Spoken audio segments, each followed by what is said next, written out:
నమస్తే, welcome to doctors time. నేను కవిత. మనిషి జీవించడానికి అత్యంత అవసరమైనది శ్వాస. కానీ నేటి కాలంలో పెరుగుతున్న కాలుష్యం, మారుతున్న వాతావరణ పరిస్థితులు, అనారోగ్యకరమైన జీవనశైలి కారణంగా శ్వాసకోశ సమస్యలు ఆందోళన కలిగిస్తున్నాయి. చిన్న దగ్గు, జలుబు నుంచి ఆస్తమా, బ్రాంకైటిస్, సిఓపిడి వంటి తీవ్రమైన ఊపిరితిత్తుల వ్యాధుల వరకు అనేక సమస్యలు ప్రజలను వేధిస్తున్నాయి. అసలు ఈ వ్యాధులకు కారణాలేంటి? ఏ లక్షణాలను నిర్లక్ష్యం చేయకూడదు? ఊపిరితిత్తుల ఆరోగ్యాన్ని ఎలా కాపాడుకోవాలి? ఆధునిక వైద్య రంగంలో అందుబాటులో ఉన్న చికిత్సలు ఏంటి వంటి ఎన్నో కీలక అంశాలపై అవగాహన కల్పించేందుకు మెడికవర్ హాస్పిటల్ వైద్యులు, ప్రముఖ పల్మనాలజిస్ట్ డాక్టర్ రఘుకాంత్ గారు మనతో పాటు ఉన్నారు. వారిని అడిగి మరిన్ని విషయాలు తెలుసుకుందాం. మీరు కాల్ చేయాల్సిన numbers 040233107160, 0402331068. Hello sir, welcome to our studio. So ఈ మధ్య కాలంలో చాలా మందిలో ఈ శ్వాసకోశ సమస్యలు అనేది ఎక్కువగా కనిపిస్తున్నాయి. సో దానికి రీజన్స్ ఏంటి సార్? ఇప్పుడు ముందు అనేది చాలా వరకు ఇన్ఫెక్షన్ వరకే పరిమితమయ్యేది. లంగ్ డిజీజ్ అంటే ఒకరి నుంచి ఒకరు స్ప్రెడ్ అవ్వడం, ఒక ఇన్ఫెక్షన్ ఇంకొకరు రావడం అనేది. కానీ ఇప్పుడు చూసే కేసెస్ చూస్తే చాలా మటుకి ఇన్ఫెక్షన్సే కాకుండా అదర్ డిజీజ్ కూడా పెరుగుతున్నాయి. అంటే పర్టికులర్గా చెప్పాలంటే ఇంటర్స్టిషియల్ లంగ్ డిజీజ్ అంటాం. ముందు మేము చదువుకున్న పీజీ టైంలో అయితే 1 or 2 కేసెస్ పర్ చూస్తే ఎక్కువ అనేవాళ్ళు. ఇప్పుడు ఎవ్రీ ఆల్టర్నేట్ అవర్ డైలీ కేసెస్లో ఒక్క ఇంటర్స్టిషియల్ లంగ్ డిజీజ్ అనే వస్తున్నాయి. సో ఇప్పుడు పెరిగే మెయిన్ రీజన్ మనకు పొల్యూషన్ ఫస్ట్, నెక్స్ట్ ఈ సోషల్ లైఫ్. ఏదైతే స్మోకింగ్ టెండెన్సీ అనేది పెరిగింది, చాలా వరకు సోషల్ యూసేజ్ అనేది అంటే smoking life style and irregular habits, sleep, stress life, ఇవన్నీ కాంట్రిబ్యూట్ చేస్తున్నాయి. అంటే ప్రజెంట్ ఉన్న కండిషన్కి ఎక్కువ నెంబర్ ఆఫ్ లంగ్ కేసెస్ చూడడానికి కారణం మెయిన్ ఈ పలానా రీజన్స్ అన్నట్టు. సో జనరల్గా మనకు వెదర్ చేంజ్ అయినప్పుడు కూడా చాలా మంది కోల్డ్ అండ్ కాఫ్తో సఫర్ అవుతూ ఉంటారు. సో ఈ శ్వాసకోశ సమస్యలకి, అలాగే ఈ సాధారణంగా వచ్చే జలుబు, దగ్గుకి డిఫరెన్స్ ఎలా తెలుసుకోవాలంటారు సార్? అంటే ఇప్పుడు నార్మల్ కోల్డ్ అనుకోండి, అది మనకి జస్ట్ 1 or 2 days సఫర్ చేస్తుంది. మేబీ 1 week వరకు కూడా ఉండొచ్చు. యూజువల్గా ఒక 1 day ఫీవర్ ఉంటుంది, మెల్లగా తగ్గిపోతుంది. అదే ఈ other severe form of lung disease అనుకోండి, it will last for more than 1 week అన్నట్టు. అంటే ఆ జ్వరం ఇంకా తగ్గదు. డోలో రిక్వైర్మెంట్ అనేది చాలామంది ఇంకా ఎక్కువగా వేసుకుంటూ ఉంటారు. దాంతోపాటు ఆయాసం రావడం, అంటే మన daily activities, sometimes sleep disturb అవ్వడం, ఇలాంటివి అన్నీ ఉన్నాయి అనుకోండి. అప్పుడు ఇది రెగ్యులర్ వైరల్ ఇన్ఫెక్షన్, ఏదో సెల్ఫ్ లిమిటింగ్ డిజీజ్ కాదు ఇంకా ఇది అనేది. అదే వాళ్ళకి ముందుగానే వాళ్ళకి ప్రీ ఎగ్జిస్టింగ్ డిజీజ్ ఉందనుకోండి, ఆస్మా కానీ సిఓపిడి, వాళ్ళలో ఏమవుతుందంటే ఆ ఫ్లమ్ అనేది పెరుగుతూ ఉంటుంది. అంటే రెగ్యులర్గా వచ్చే క్వాంటిటీ కన్నా పెరుగుతుంది, ఎల్లో కలర్గా మారుతుంటుంది. ఫీవర్ అసలు కంట్రోల్ కాదు, డోలో ఇచ్చినా కూడా ఒక్కొక్కసారి కంట్రోల్ కాదు. ఆస్మా మెడికేషన్స్ అయితే రెగ్యులర్ మెడిసిన్స్ వాడతారో వాళ్ళలో ఆ ఇచ్చే రెగ్యులర్ మెడిసిన్స్ కూడా కంట్రోల్ కాదు అన్నట్టు. అందుకే వాళ్ళకి ఏమవుతుందంటే స్లీప్ డిస్టర్బెన్స్ అవ్వడం, ఇవన్నీ అవుతుంటాయి. Any symptoms lasting for more than 1 week అలా ఉంటుంది. రెగ్యులర్ మెడిసిన్స్ తీసుకున్న రిలీఫ్ రావట్లేదు, ఇంకా ఆయాసం పెరుగుతుంది, ఆర్ డోలో రిక్వైర్మెంట్ పెరుగుతుంది, ఆర్ డేస్ అనేది ఎక్కువ అవుతుందంటే బెటర్ టు చెక్ ఎర్లీ. అంటే కన్సల్టేషన్ తీసుకొని ఎర్లీగా ట్రీట్మెంట్ తీసుకుంటే బెటర్. కానీ చాలామంది ఏం చేస్తారు, ఒక అజిత్రోమైసిన్ వేస్తారు, సొంత వైద్యం తీసేసుకుంటారు, ఇంకా తగ్గుతలే అని. అప్పటిలోపు ఏమవుతుందంటే జబ్బు అనేది పెరుగుతుంది. అంటే ఇనీషియల్గా సింపుల్ ఇన్ఫెక్షన్ ఉండొచ్చు, అది కాస్త అనేది పెరుగుతుంది. అంటే ఒక పార్ట్ ఆఫ్ లంగ్ ఇన్వాల్వ్మెంట్ ఏది బైలేటరల్ లంగ్ డిజీజ్ అవ్వచ్చు, అంటే ఆక్సిజన్ రిక్వైర్మెంట్ పెరగచ్చు. అంటే ఆ స్టేజ్లో ఏమవుతుందంటే ఆక్సిజన్ రిక్వైర్మెంట్ పెరిగేసరికి మనకి ఏం ఆలోచిస్తామంటే ఇంకా సివియారిటీ పెరిగింది అనుకోని అని వెయిట్ చేస్తాం. సో ఎర్లీగా కన్సల్ట్ అవ్వడం, ఎక్కువ రోజులు అవుతుంది, ప్రీ ఎగ్జిస్టింగ్ డిజీజ్తో తగ్గట్లేదంటే ఎర్లీ కన్సల్టేషన్ అనేది మ్యాండేటరీ అంటాం. సో ఈ వర్షాకాలంలో ఈ శ్వాసకోశ సమస్యలు అనేది అసలు ఎందుకు ఎక్కువగా వస్తూ ఉంటాయి సార్? అదే ఇప్పుడు మేము అందుకే ఈ సీజన్ స్టార్ట్ అవుతుంది అంటాం. మేము పల్మనాలజిస్ట్ ఎప్పుడు అనుకుంటాం ఇంకా జూన్ జూలై వచ్చింది అంటే కంపల్సరీ ఓపీ పెరుగుతుంటుంది అన్నట్టు. ఇవన్నీ ఎందుకు అంటే ఈ సీజన్ టెంపరేచర్ చేంజ్, ఒక్కటేసారి క్లైమేట్ హాట్ నుంచి ఇది క్లైమేట్ కోల్డ్ నుంచి హాట్ ఎన్విరాన్మెంట్ వెళ్ళేసరికి ఎయిర్వేస్ అనేది ట్రిగర్ అవుతాయి. అంటే ఇప్పుడు మనం ఇదేంటి ఎన్విరాన్మెంట్తో టచ్ అయ్యే organ lung.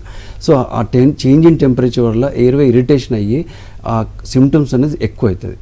Same thing humidity పెరగడం వల్ల, ఎక్స్ట్రీమ్ కోల్డ్ టెంపరేచర్ వల్ల బ్రాంకో కన్స్ట్రిక్షన్ అంటే ఏంటి ఎయిర్వే కన్స్ట్రక్ట్ అయిపోతాయి. సో వీళ్ళలో ఏమైతే అంటే ఉన్న సిమ్టమ్స్ అనేది పెరుగుతాయి, లేని వాళ్ళకి కొత్త జబ్బు రావచ్చు, అంటే ఆస్మా అలర్జీ ట్రిగర్ రావచ్చు. అదే ప్రీ ఎగ్జిస్టింగ్ డిజీజ్ వాళ్ళకి ఇంతకుముందు చెప్పినట్టుగా ఆస్మా అనేది పెరగచ్చు, అంటే రెగ్యులర్ మెడిసిన్స్ సరిపోకపోవచ్చు, వాళ్ళు సడన్గా ఎమర్జెన్సీ విజిట్స్ అవుతారు. అంటే అదే ఈ సీజన్లోనే వాళ్ళు ఈఆర్కి విజిట్ అవుతారు. ఎందుకు అంటే ఎక్స్ట్రా మెడిసిన్ అవసరం పడుతుంది. అంటే ఆ change in temperature, change in immunity వల్ల ఈ ఆస్మా కానీ ప్రీ ఎగ్జిస్టింగ్ లంగ్ డిజీజ్ అన్నీ పెరుగుతాయి అన్నట్టు. ఓకే, అండ్ ఈ ఆస్తమా, బ్రాంకైటిస్, సిఓపిడి వంటి వ్యాధులకు అసలు రావటానికి గల కారణాలు ఏంటి సార్, ఎందుకు వస్తాయి?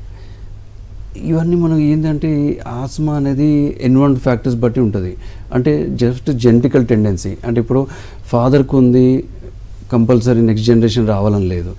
జెనెటికల్ టెండెన్సీ ఉన్న వాళ్ళల్లో ఎవరికైతే ఈ ఎన్విరాన్మెంట్ ఎక్స్పోజర్స్కి ఎక్స్పోజ్ అవుతుంటారో, అంటే లైక్ సపోజ్ ఆక్యుపేషనల్ కానీ, లేకపోతే ఈ ఎక్స్ట్రీమ్ కోల్డ్ టెంపరేచర్ ఆర్ ఇది internal indoor pollution or outdoor pollution, వీళ్ళలో ఏమవుతుందంటే ట్రిగ్గర్ అయిపోతుంది లంగ్స్ అనేది. ఒకటేసారి లంగ్స్ బ్రాంకోస్పాజం అంటే ఆస్మాలో, వీటి వల్ల ఏమవుతుందంటే ఆ సిమ్టమ్స్ రెడ్యూస్ అవుతాయి, అంటే కాఫ్ కానీ ఆయాసం కానీ ఇవన్నీ అవుతాయి.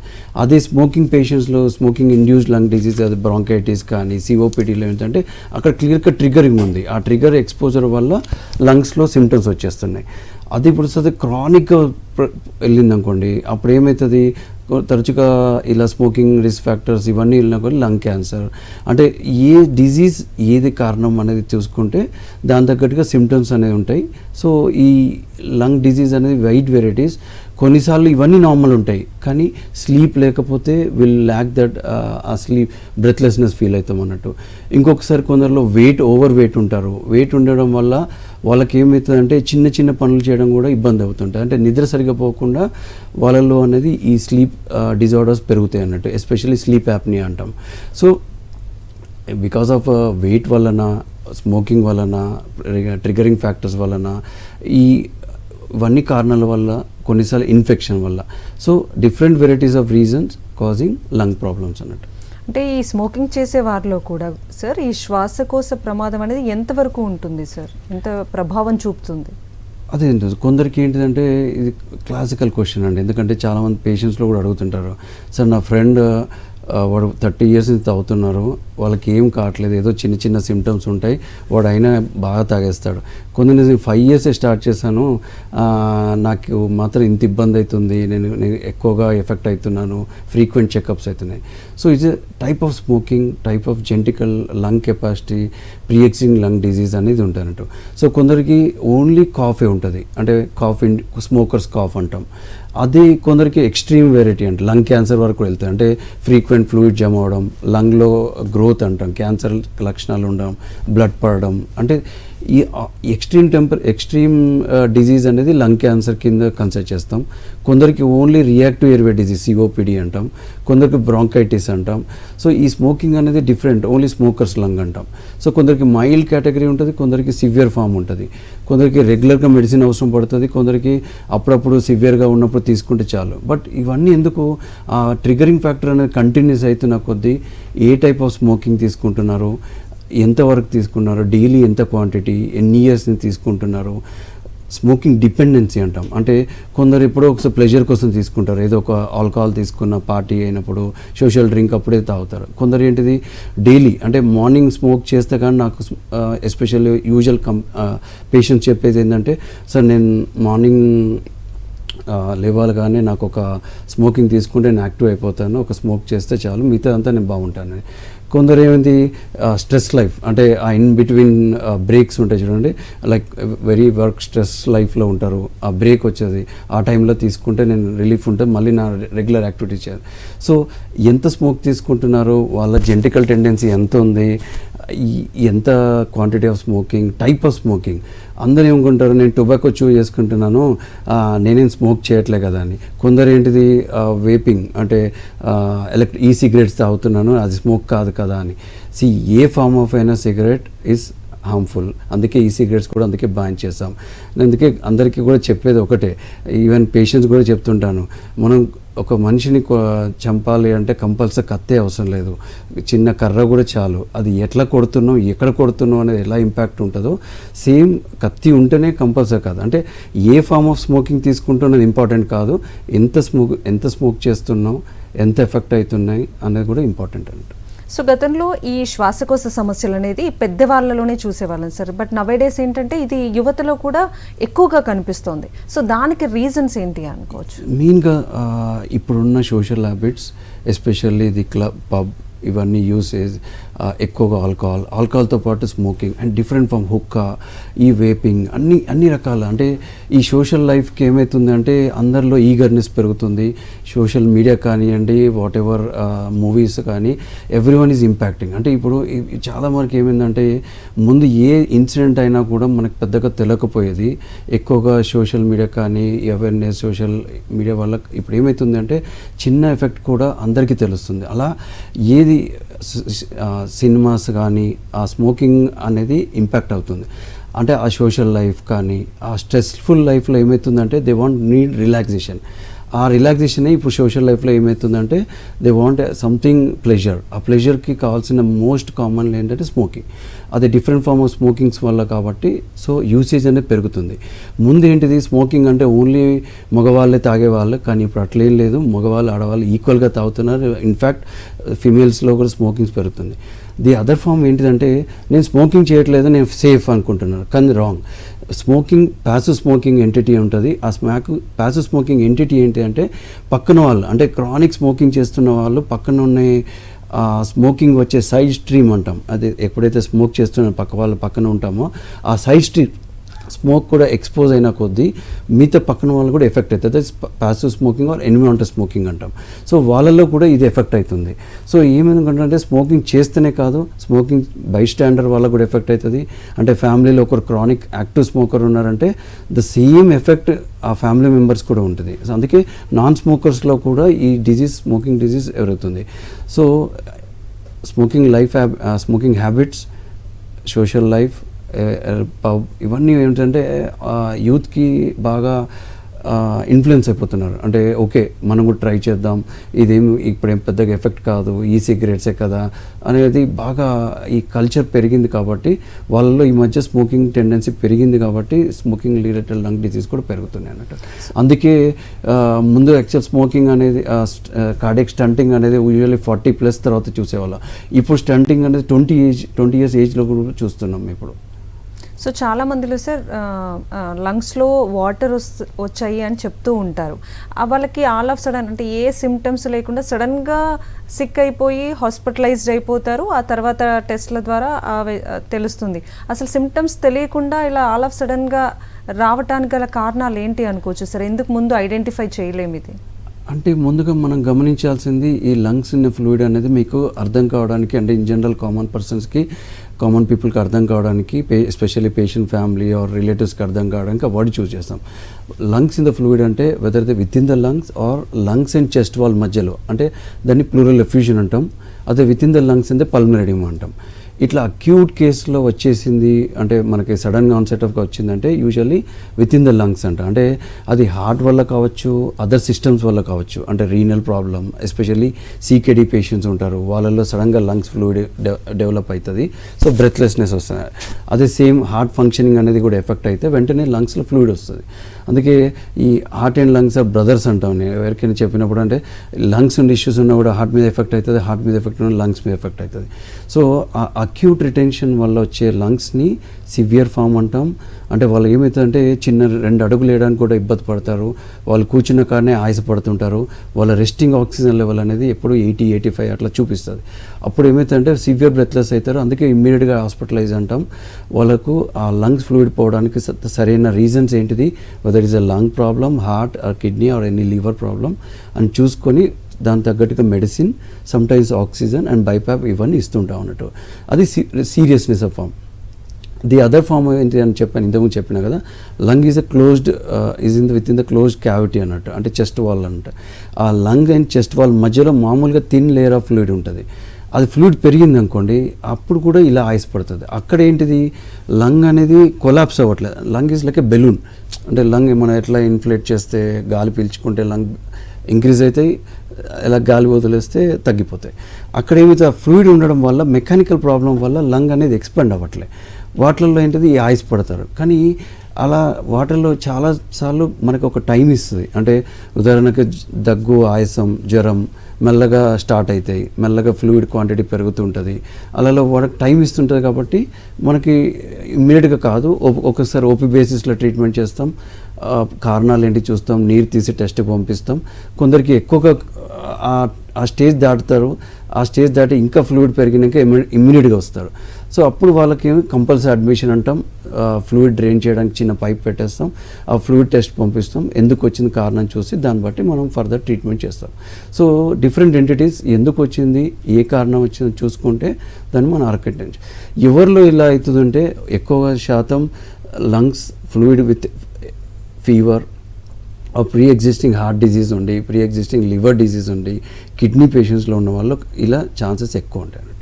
సార్, జనరల్గా చాలామంది ఇప్పుడు కిడ్నీ ప్రాబ్లమ్స్ కావచ్చు, లివర్ లేదా హార్ట్కి సంబంధించి రెగ్యులర్గా చెకప్స్ చేయించుకుంటూ ఉంటారు. ప్రాబ్లం రాకముందే కొన్ని టెస్టులు చేయించుకొని కొంచెం అప్రమత్తంగా ఉంటారు. కానీ లంగ్స్ విషయానికి వచ్చేసరికి ఎలాంటి టెస్టులు, ముందస్తు చర్యలు అనేది తీసుకోరు. సో ఈ ఊపిరితిత్తుల ఆరోగ్యాన్ని అంచనా వేయడానికి ఎలాంటి టెస్టులు చేయించుకోవాలి సార్, ఎలాంటి ప్రాబ్లం రాకుండా ఉండటానికి? అంటే చాలా టెస్టులు ఉన్నాయండి, కానీ బేసిక్ సింపుల్ టెస్ట్ అంటే లంగ్ ఫంక్షన్ టెస్ట్ అంటాం. అంటే లంగ్ ఏజ్, అంటే ఇప్పుడు ఆ ఏజ్కి, ఆ వెయిట్కి, ఆ పర్సన్కి ఎంత కెపాసిటీ, అంటే మీకు ఈవెన్ పేషెంట్ గురించి చెప్తుంటాను. మన దగ్గర ఒక 500 ml బాటిల్ ఉందనుకోండి, అది ఎంత క్వాంటిటీ ఆఫ్ ఫ్లూయిడ్ అని ఎట్లా చెప్పగలుగుతారు? అది మనకు లేబుల్ ఉంటుంది, లేబుల్ ఉంది కాబట్టి చెప్పదు, ఆర్ అందాజగా మనకు అర్థమైపోతుంది 1 లీటర్ బాటిల్, 1/2 లీటర్ అని. అలానే లంగ్ కెపాసిటీస్ తెలవాలంటే మనం ఏం చేస్తామంటే పిఎఫ్టీ అనే టెస్ట్లో లంగ్ ఎయిర్ ఫిల్ చేయమంటాం, అంటే బ్లోయింగ్ టెస్ట్. ఆ లంగ్ ఫిల్ చేసి మళ్ళీ బ్లో అవుట్ చేస్తాం. ఆ డిఫరెన్స్ని బట్టి మనకు కొన్ని వాల్యూమ్స్ వస్తాయి, కెపాసిటీస్ అన్నట్టు. వాళ్ళలో ఈ ఏజ్కి, తన హైట్కి, తన వెయిట్కి ప్రాపర్గా ఉందా అంటే 100% అవసరం లేదు, అవుట్ ఆఫ్ 80% ఉన్న చాలు. దాన్ని బట్టి simple test, lung age, any asthmatic tendency, if they are smoker, వాళ్ళలో ఆ లంగ్ కెపాసిటీస్ రెడ్యూస్ అవుతున్నాయా, ఇవన్నీ మనకి ఈజీగా తెలిసిపోతుంది. It's not a radiation test, only just a blowing test. ప్రాపర్గా ట్రైన్ చేస్తే వాళ్ళు ఈజీగా చేయగలుగుతారు. సో ఈ simple spirometry or PFT test వల్ల చాలా ఇన్ఫర్మేషన్ వస్తుంది. కానీ దీనికి అవేర్నెస్ లేదు, చాలామంది దీన్ని నెగ్లెక్ట్ చేస్తారు. బ్లో చేయాలంటే ప్రాపర్ టెస్ట్ మెషిన్ ఉండవు, ప్రాపర్ ట్రైనింగ్ ఉండరు. అంటే ఆ ట్రైనింగ్ పర్సన్ కూడా ప్రాపర్గా యాక్టివ్గా ఉండాలి. అంటే వాళ్ళకి ఎట్లా ఎక్స్ప్లెయిన్ చేయాలి, ఎలా ఊదాలి అని చెప్పి. సపోజ్ వాళ్ళు సరిగ్గా చేయలేదనుకోండి, రిజల్ట్స్ అబ్నార్మల్ వస్తాయి. రిజల్ట్స్ అబ్నార్మల్ వస్తే థింకింగ్ అబ్నార్మల్ ఉంటుంది. మేము కూడా టెస్ట్ లేదు, మీకు సివియర్గా ఉందంటాం. So test is wrong, test is interpretation wrong, ఆ పర్సన్ చేయడంలో రాంగ్ ఉందా, పర్సన్ చేయించడం రాంగ్ ఉందా అని కూడా గమనించాలి. The other simple test is 6 minute walk test అంటాం. అంటే ఏమిటంటే ఒక డిస్టెన్స్ వరకు వాక్ చేయమంటాం. వాళ్ళలో పారామీటర్స్ చూస్తాం, ఏంటిది ఆక్సిజన్ లెవెల్ ఎలా ఉంది, బీపీ ఎలా ఉంది, బ్రెత్లెస్ అవుతున్నాడా, ఐస్ పడుతున్నాడా, ఇవన్నీ చూస్తే మాకు ఈజీగా అర్థమైపోతుంది మేజర్ లంగ్ డిజీజ్ తోటి మనం ఇంపాక్ట్ అవుతున్నామా లేదా. లేదు, ఇవన్నీ మనకి ఇన్ఫర్మేషన్ చేయలేకపోతున్నాం, పేషెంట్ ఐస్ పడుతున్నాడు, కూర్చుని మాట్లాడడం కూడా ఇబ్బంది ఉందంటే ఇది చేయలేం. కాబట్టి అప్పుడు సిటీ స్కాన్ అంటాం. ఆ సిటీ స్కాన్లో మనకు లంగ్ స్ట్రక్చర్ ఎలా ఉంది, ప్రీ ఎగ్జిస్టింగ్ లంగ్ డిజీజ్ ఉందా, లేకపోతే లంగ్ ఎఫ్యూజన్స్ ఉన్నాయి, క్యాన్సర్ ఉందా అని ఈజీగా తెలుసుకోవచ్చు. సపోజ్ ఇవి లేదు, మనకి పిఎఫ్టీ నార్మల్ ఉంది, చేయలేకపోతున్నాం, సిటీ నార్మల్ ఉంది అంటే ఒక్కొక్కసారి ఏమైందంటే blood supply to the lungs అనేది తక్కువ అవ్వచ్చు. అంటే బ్లడ్ ఫ్లో అనేది తగ్గితే ఇలా కూడా అవుతుంది. అంటే పల్మరీ ఎంబోలిజం కానీ ఇలాంటి ఏమన్నా పల్మరీ హైపర్ టెన్షన్ ఉంటే వీళ్ళలో సిటీ పల్మరీ యాంజియోగ్రామ్ అంటాం. అంటే coronary angiogram, city coronary angiogram, lung related test city pulmonary angiogram, అలాంటి టెస్ట్ చేస్తాం. అంటే డిపెండింగ్ అపాన్ కాజ్, ఎందుకు సస్పెక్ట్ చేస్తున్నాం, ఏ డిజీజ్ సస్పెక్ట్ చేస్తున్నాం బట్ అంటారు. కొన్నిసార్లు ఏంటి అంటే ఈ అన్నీ బాగానే ఉంటాయి, కానీ ఇంకా next level of advance test ఉంటాయి, డిఎల్సిఓ టెస్ట్ అంటే ఏంటిది, ఎయిర్వేస్ బాగానే ఉన్నాయి కానీ లంగ్ ఆక్సిజన్ ఏదైతే మనం పీల్చుకుంటున్నామో అది బ్లడ్లకు సప్లై అవ్వట్లేదు, అంటే డిఫ్యూజ్ అవ్వట్లేదు, దాన్ని డిఎల్సిఓ అంటాం. సో ఏం డిజీజ్ సస్పెక్ట్ చేస్తున్నాం అనేది దాన్ని బట్టి మనకి టెస్ట్లు ఉంటాయి. ఇంకా అదర్ టెస్ట్ అంటే మిస్సింగ్ అనేది స్లీప్ స్టడీ అంటాం. అంటే అన్నీ బాగుంటాయి, పేషెంట్కి ఎక్స్రే బాగుంటుంది, పిఎఫ్టీ బాగానే ఉంటుంది, కానీ నిద్ర బాగుంటుంది. ఆ నిద్ర వల్ల వచ్చే ప్రాబ్లం వల్ల కూడా పేషెంట్కి ఆయాసం అవుతుంది. అంటే ఎస్పెషల్లీ కొంచెం దూరం పైన ఆయాస పడుతుంటారంట. అంటే స్లీప్ ల్యాక్ అవ్వడం, ఎందుకు ల్యాక్ అయిందని తెలుసుకోవడానికి ఒబేస్ పేషెంట్స్లో క్లాసికల్ సిమ్టమ్స్ ఉంటే స్లీప్ స్టడీ అడ్వైజ్ చేస్తామంట. సో జనరల్గా ఒక్కొక్కసారి ఊపిరి తీసుకోవడంలో చాలా ఇబ్బంది పడుతూ ఉంటారు అండ్ చెస్ట్లో కూడా ఒక రకంగా పట్టేసినట్టు ఉంటుంది. సో అలాంటి సిమ్టమ్స్ కనిపించినప్పుడు వెంటనే హాస్పిటల్కి వెళ్ళాలా సార్? జనరల్గా ఎవరికైనా అలా అనిపించినప్పుడు అంటే ఇప్పుడు ఉదాహరణకి సింపుల్ బ్రెత్లెస్నెస్ అంటాం. అంటే బ్రీతింగ్ ఒకటేసారి ఆగిపోయినట్టు అనిపిస్తుంది, ఒక్కోసారి దాంతోపాటు చెస్ట్ పెయిన్ అనిపిస్తుంది. ఎప్పుడైతే ఆయాసం అనేది సడన్గా వచ్చింది, చెస్ట్ పెయిన్ కూడా వస్తుంది, ఆ చెస్ట్ టైట్నెస్ అంటాం, ఆర్ ఆ పేషెంట్ తన ప్రాబ్లం తను ఎక్స్ప్లెయిన్ చేసుకోలేకపోతున్నాడు. అంటే నా ప్రాబ్లం ఎక్స్ప్లెయిన్ అంటే తన ప్రాబ్లం తను చెప్పలేకపోతున్నారు. అంటే నాకు ఆయాసపడుతుంది, ఎప్పటి నుంచి ఉందనే మాట, అంటే తన వర్డ్స్ యూజ్ చేసే సెంటెన్స్ కూడా ప్రాపర్గా యూజ్ చేయలేకపోతుంటారు. దాంతోపాటు లో ఆక్సిజన్ ఉందనుకోండి, వార్నింగ్ సైన్ అంటాం. ఆర్ బ్లూ కలర్ అంటారు, ఈ ఫింగర్స్ అన్ని బ్లూ కలర్ అవుతాయి, లిప్స్ బ్లూ కలర్ అవుతాయి. ఆర్ కొన్నిసార్లు ఏమవుతుంది, అదే ఆయాసంతో డ్రౌజీగా ఉంటారు. అంటే ఇలా మగతగా, అంటే తన మాట్లాడిస్తే కూడా అంతగా ఐస్ ఓపెనింగ్ ఉండవు. అంటే ఇలాంటి వార్నింగ్ సిమ్టమ్స్ ఉంటే డెఫినెట్గా అది మనం వరీ కింద కన్సిడర్ చేయాల్సిందే. అంటే వార్నింగ్ సైన్స్ ఇమీడియట్గా అటెన్షన్ తీసుకోవాల్సింది. జనరల్ చెకప్, అంటే ప్రాపర్ వైటల్స్ ఉన్నాయా, ఎనీ హార్ట్ ప్రాబ్లమా, లంగ్స్ ప్రాబ్లమా, ఎనీ అదర్ న్యూరలాజికల్ ప్రాబ్లమా అని చూసుకుంటే బెటర్ అంటారు. ఈ వార్నింగ్ సైన్స్ని క్యాచ్ చేస్తే ఎర్లీగా మనం ట్రీట్ చేస్తే ఎర్లీగా అవుట్కమ్ బెటర్ ఉంటుంది. కానీ చాలామంది మిస్ చేస్తుంటారు, ఏం కాదులే ఇది ఫస్ట్ టైం వచ్చింది కదా, కొన్ని రోజులు ఆగుదాంలే, నాకు ఇది కామన్ ప్రాబ్లమే, ఇంకొన్నిసార్లు చూద్దామని. కొందరు ఏమైంది, ఇప్పుడు కోవిడ్ తర్వాత ఏమైంది, ఆక్సిజన్ సెటప్స్ అంతా ఇంట్లో ఉన్నాయి, కొంచెం ఆక్సిజన్ పెడతారు, కొంచెం ఆక్సిజన్ బాగానే ఉంది కదా, వెయిట్ చేద్దామంటారు. అప్పుడు ఏమవుతుంది, ఆ విండో పీరియడ్ అంతా పోతుంటుంది, ఎమర్జెన్సీగా తీసుకొస్తారు, ఐసీయూలో అడ్మిట్ చేయాల్సి వస్తుంది. అప్పుడు టెస్ట్ పెరుగుతుంటుంది, టెస్ట్ ఆలోచన కూడా పెరుగుతుంటుంది, ట్రీట్మెంట్ కానీ ఫైనాన్షియల్ బర్డెన్ కూడా పెరుగుతుంటుంది. సో ఒక్కొక్కసారి ఈవెన్ సింపుల్ ఫిమేల్స్లో యాంగ్జైటీ వల్ల కూడా మనకి బ్రీతింగ్ అనేది ఉంటుంది. సో యాంగ్జైటీ అంటే మామూలుగా మనం బ్రీతింగ్ ఇన్ అండ్ అవుట్ అనేది చూడం, అంటే తీసుకుంటున్నామా వదిలేస్తున్నామా ఉండదు, కానీ సబ్కాన్షియస్గా అయిపోతుంటుంది. కొన్నిసార్లు యాంగ్షియస్ ఏమవుతుందంటే మన బ్రీతింగ్ మనకు తెలిసిపోతుంటుంది. అప్పుడు ఏమవుతుందంటే యాంగ్షియస్ ఫీల్ అయ్యి నాకు ఏదో breathing problem. So simple breathing problem with anxiety to severe form of anxiety or breathlessness వల్ల ఈ అదర్ కోమార్బిడ్స్ ఉన్నాయనుకోండి, వైడ్ వెరైటీస్ ప్రజెంటేషన్ ఉంటుంది. సో ఎర్లీ చెకప్, వైటల్స్ చూసుకోవడం, లంగ్ ఎగ్జామిన్ చేయడం, సింపుల్ టెస్ట్ చేస్తే మనకి క్లియర్గా అర్థమైపోతుంది ఇది వరీసమా లేకపోతే సింపుల్ అనేది. సో ఈ శ్వాసకోశ వ్యాధులకు సంబంధించి ఎలాంటి లేటెస్ట్ ట్రీట్మెంట్స్ అందుబాటులో ఉన్నాయి సార్?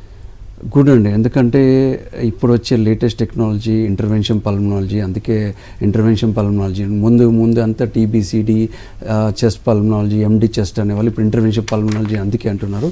ఎందుకంటే లేటెస్ట్, అంటే ఎవ్రీ డిజీజ్కి అక్యురేట్ డయాగ్నోసిస్. ఎందుకు అంటే వాళ్ళకి అసలు ప్రాబ్లం ఏంటిది, ఆ ప్రాబ్లమ్ని ఏ లెవెల్లో ఉంది, ఎంత మళ్ళీ రాకుండా ఉండడానికి ఇలా మనం అప్రోచ్ వెళ్తే మనం డిజీజ్ని కంట్రోల్ చేయొచ్చు. ఉదాహరణకి సింపుల్ ఇన్ఫెక్షన్ అనుకోండి, సింపుల్ మెడిసిన్స్తో తగ్గిపోతుంది, over the counter drug or simple OPD basis treatment ఇస్తాం. అదే నాన్ రిజాల్వింగ్ న్యూమోనియా, అంటే ఇన్ఫెక్షన్ అనేది తగ్గట్లేదు లంగ్లో, వాళ్ళలో ఇప్పుడు వచ్చే టెక్నాలజీ అంటే బ్రాంకోస్కోపీ, అంటే లైక్ ఎండోస్కోపీ. మనకు ఎండోస్కోపీ అంటే కడుపులోకి వెళ్ళి చూసేలాగా, బ్రాంకోస్కోపీ అంటే లంగ్స్లోకి వెళ్ళడం.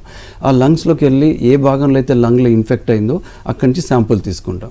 కానీ అందరూ ఏం చేస్తారు, ఆ సింపుల్ స్ఫూటం చూసేసి ఆ స్ఫూటం బాగుంది ఇంకా తగ్గట్లేదు ఆగుదామని వెయిట్ చేస్తారు. అది బ్రాంకోస్కోపీ టెక్నాలజీ వల్ల ఏంటిదంటే మనం ప్రాపర్ శాంపుల్ తీసుకొని టెస్ట్ చేస్తాం. అదే ఇంతకుముందు ఏమైంది, ఈ బస్ అన్నాం. అంటే ఈ టెక్నాలజీ ఏంటంటే ఎక్కడైతే సెంటర్ ఆఫ్ ద చెస్ట్, అంటే మిడియాస్టినం అంటాం మెడికల్గా, ఇక్కడ నోట్స్ ఉంటాయి. అంటే ఇప్పుడు చిన్నపిల్లలు ఏదైతే నోట్స్ అంటారో అలా గడ్డలు, ఇక్కడ స్వెల్లింగ్స్ అంటాం. ఆ స్వెల్లింగ్ నుంచి శాంపుల్ చేసే ఈ బస్ అంటాం. సపోజ్ లంగ్లో గ్రోత్ ఉంది, క్యాన్సర్ లాగా ఉంది, నోట్స్ ఉన్నాయి అంటాం, దాని నుంచి శాంపుల్ చేయడానికి రేడియల్ ఈబస్ అంటాం, సిటీ గైడర్ ఈబస్ అంటాం, సిటీ గైడర్ శాంపుల్ అంటాం. సమ్టైమ్స్ ఎఫ్యూజన్ ఉంది, నీరు ఉంది, ముందు ఏమైందంటే నీరు ఉంది, జ్వరం ఉంది, ఇండియన్ కంటెంట్స్లో టీబీ అని చెప్పి ఉదాహరణకి ట్రీట్మెంట్ పెట్టేవాళ్ళు. కానీ ఇప్పుడు ప్రాపర్ వే ఆఫ్ ఎవాల్యుయేషన్కి, సపోజ్ ఇనీషియల్ ట్రీట్మెంట్లో నీరు తీసిన పరీక్షలో మనకు తెలియట్లేదంటే అన్డయాగ్నోస్డ్ ఎఫ్యూజన్స్కి థొరకోస్కోపీ అంటాం, అంటే డే కేర్ ప్రొసీజర్. ఇలా డిఫరెంట్ టెక్నాలజీస్ ఉన్నాయి అన్నట్టు. ప్రాపర్ వే ప్రాపర్ టెస్ట్ చేసాం బెటర్ అన్నట్టు. లంగ్స్లో వచ్చే సమస్యలకు సంబంధించి చాలా వాల్యుబుల్ ఇన్ఫర్మేషన్ తెలియజేశారు sir. Thank you for joining sir. Thank you అండి. సో ఇది వాళ్ళ doctors time. Stay with us.